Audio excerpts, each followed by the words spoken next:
ಇವತ್ತು ಗುರುಗಳಿಗೆ ಮಾತಿನಲ್ಲಿ ಹಾಡಿನಲ್ಲಿ ವಂದನೆ ಹೇಳೋ ಬದಲು ಒಂದು ವಿಡಿಯೋ ಮೂಲಕ ಅವರಿಗೆ ಧನ್ಯವಾದಗಳು, ಅವರ ಸಮಯಕ್ಕೆ ಧನ್ಯವಾದಗಳು, ಅವ್ರು ಮಾಡ್ತಿರುವಂತಹ ಕಾರ್ಯಕ್ಕೆ ಧನ್ಯವಾದಗಳು.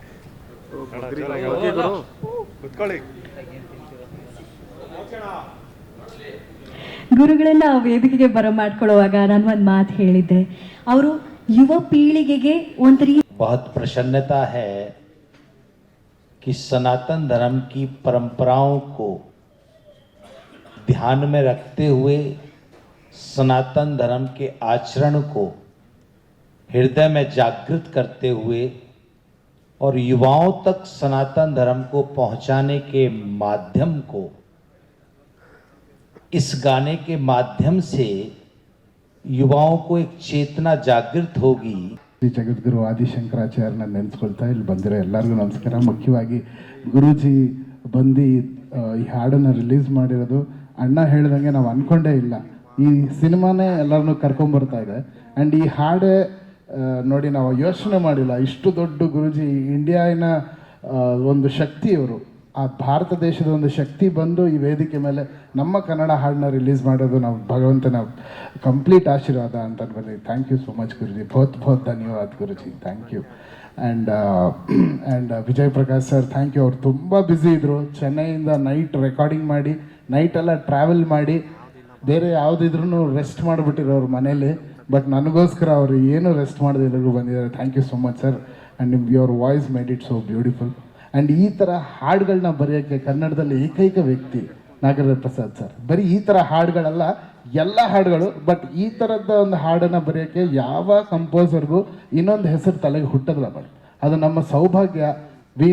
ನಾಗೇಂದ್ರ ಪ್ರಸಾದ್ ಅವರು ಕರ್ನಾಟಕದಲ್ಲಿ ಹುಟ್ಟಿರೋದು, ಅವ್ರಿಗೆ ಕನ್ನಡದ ಮೇಲಿರೋಂಥ ಹೆಮ್ಮೆ, ಕನ್ನಡ ಸಾಹಿತ್ಯ ಮೇಲಿರೋಂಥ ರೆಸ್ಪೆಕ್ಟು, ಅವರಿಂದ ತುಂಬ ಕಲಿತಾನೆ ಇರ್ತೀನಿ. ನನ್ನ ಹಾಡುಗಳಿಗೆ ಬಹುತೇಕ ಶಕ್ತಿ ನೀಡಿರೋದು ಅಣ್ಣ ನಾಗೇಂದ್ರ ಪ್ರಸಾದ್ ಅಣ್ಣ. ಥ್ಯಾಂಕ್ ಯು ಸೋ ಮಚ್ ಅಣ್ಣ.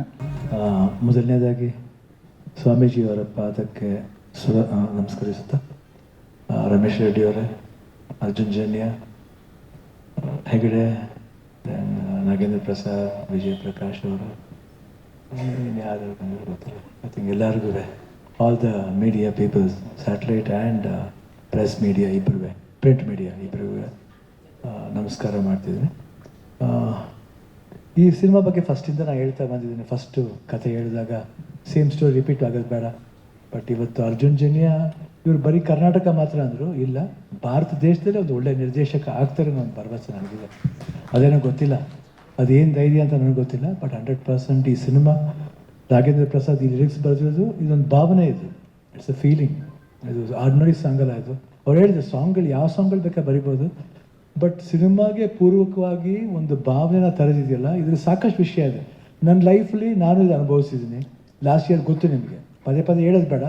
ಸೊ ಈ ಸಿನಿಮಾ ನೋಡಿಬಿಟ್ರೆ ನಮಗೆಲ್ಲ ಅರ್ಥ ಆಗ್ಬಿಡುತ್ತೆ. ಸಿನಿಮಾದಲ್ಲಿ ಆ ಥರ ಒಂದು ಅಮೂಲ್ಯವಾದ ಪಾಯಿಂಟ್ಸ್ ಇದೆ. And I could able to relate myself in the film.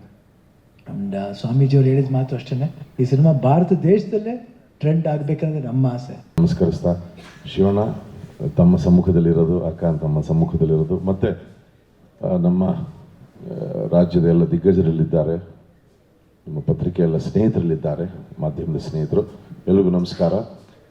ಖಂಡಿತ ಇದು ಇಂಥ ಹಾಡುಗಳನ್ನು ಹಾಡಲಿಕ್ಕೆ ಒಂದು ಯೋಗ ಇರಬೇಕು ಅಂತ ನಾನು ಭಾವಿಸ್ತೇನೆ. ಯಾಕಂದರೆ ಇದು ಕೇವಲ ಒಂದು ಸಿನಿಮಾ ಹಾಡಲ್ಲ, ಇದು ಒಂದು ಆತ್ಮದ ಹಾಡು, ಇದು ಜೀವನದ ಹಾಡು, ಜೀವದ ಹಾಡು.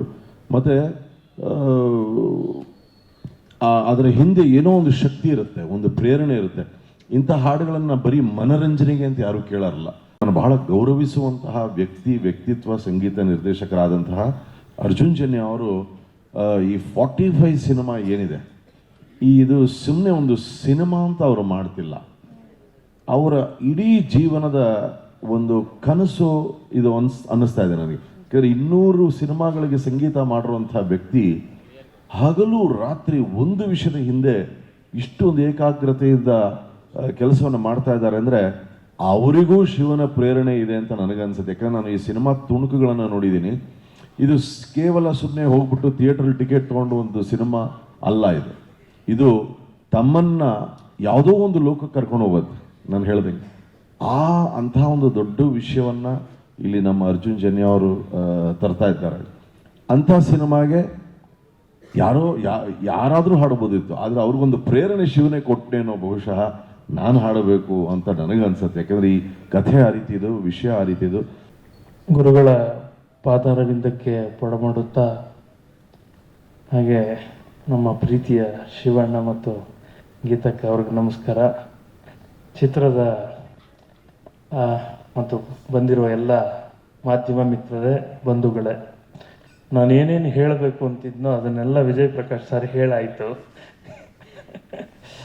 ಒಬ್ಬ ಚಿತ್ರ ಸಾಹಿತಿ ಸಿನಿಮಾ ನಿರ್ದೇಶಕ ಆದರೆ ನಿರ್ದೇಶನದ ಅದಕ್ಕಿಂತ ಒಂದು ಹೆಜ್ಜೆ ಮೇಲೆ ನನ್ನ ಹಾಡುಗಳು ಚೆನ್ನಾಗಿರಬೇಕು ಅಂತ ಚಿತ್ರ ಸಾಹಿತ್ಯದ ಬಗ್ಗೆ ಹೆಚ್ಚು ಗಮನ ಹರಿಸ್ತಾನೆ.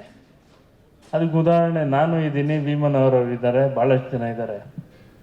ಒಬ್ಬ ಬರಹಗಾರ, ಸಂಭಾಷಣೆ ಬರಹಗಾರ ಸಿನಿಮಾ ಡೈರೆಕ್ಟರ್ ಆಗಬೇಕು ಅಂತ ಹೊರಟಾಗ ನನ್ನ ಸಿನಿಮಾ ಡೈಲಾಗ್ ಹಿಂಗಿರಬೇಕು ಹಂಗಿರಬೇಕು ಅಂತ ಆ ಡೈಲಾಗ್ ಮೇಲೆ ಒಂದು ಎಕ್ಸ್ಟ್ರಾ ಎನರ್ಜಿ ಇರುತ್ತೆ. ಸೊ ಎಲ್ಲವೂ ಅವ್ರವ್ರ ಕ್ಷೇತ್ರದಲ್ಲಿ ಹೆಚ್ಚು ಎನರ್ಜಿ ಹಾಕುವಂಥದ್ದು. ನಾನು ಈ ಸಿನಿಮಾದಲ್ಲಿ ನೋಡಿದ್ದು ಆರಂಭದಿಂದ ಅರ್ಜುನ್ ನೋಡ್ತಾ ಇದ್ದೀನಿ, ಹಾಡು ಯಾವಾಗ ಮಾಡ್ತಾವನಪ್ಪ ಅರ್ಜುನ್ ಅಂತ. ಹಾಡು ಬಗ್ಗೆ ಪ್ರಶ್ನೆನೇ ಇಲ್ಲ. ಸಿನಿಮಾ ಕತೆ ಆ ಶಾರ್ಟು ಸೀನು ಇದೇ ಡಿಸ್ಕಷನ್ನು. ಸುಮಾರು 1 ವರ್ಷ ಆಯಿತು ನಾನು ಇದ್ರ ಟ್ರಾವೆಲ್, ಇನ್ನೂ ದೊಡ್ಡದು ಅರ್ಜುನ್ದು ಟ್ರಾವೆಲ್.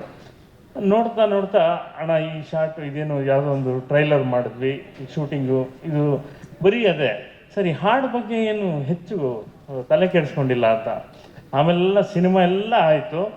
ಈಗ ಹಾಡಿನ ವಿಷಯಕ್ಕೆ ಬಂದರೆ ಇದಾಗಲಿ ಇನ್ನೂ ಬೇರೆ ಇನ್ನೊಂದು ಹಾಡು ಇದೆ, ನಾನು ಬರೆದಿರೋ ಹಾಡೆ.